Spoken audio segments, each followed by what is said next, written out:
জায়গা আমার সব রান্না হয়ে গেছে, দেখে আসি গা পটলের মাছ কি রাঁধলো। কতদিন তো সেই পটলেরও খোঁজ খবর নেওয়া হয় না। যাই পটলের খোঁজ খবরটা নিয়ে আসি। তা হ্যাঁ গো পটলের মা, কেমন আছে বলো? তোমার পটল কেমন আছে? এই তো দিদি, আমরা ভালো আছি, তোমরা? খুব ভালো আছে। তা তোমার পটলকে দেখি না তো বাপু কতদিন। ছেলেকে কি বিদেশ পাঠিয়ে দিয়েছো নাকি?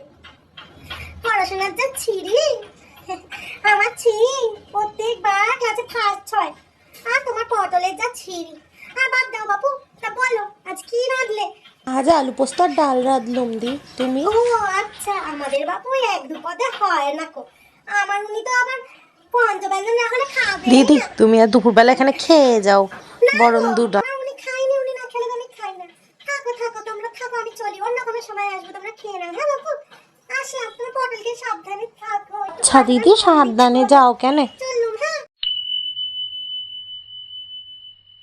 বাবা, কতদিন দেখি পটলের মার কোনো খোঁজ নেওয়া হয়নি।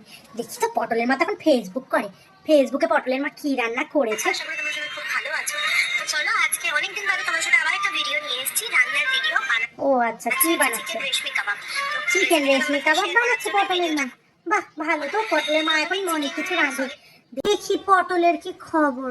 ও বাবা, পটল তো এখন ভালোই প্রেম পীড়িত করছে, কোন একটা মেয়ের সাথে ফটো দিয়েছে ইনস্টাগ্রামে।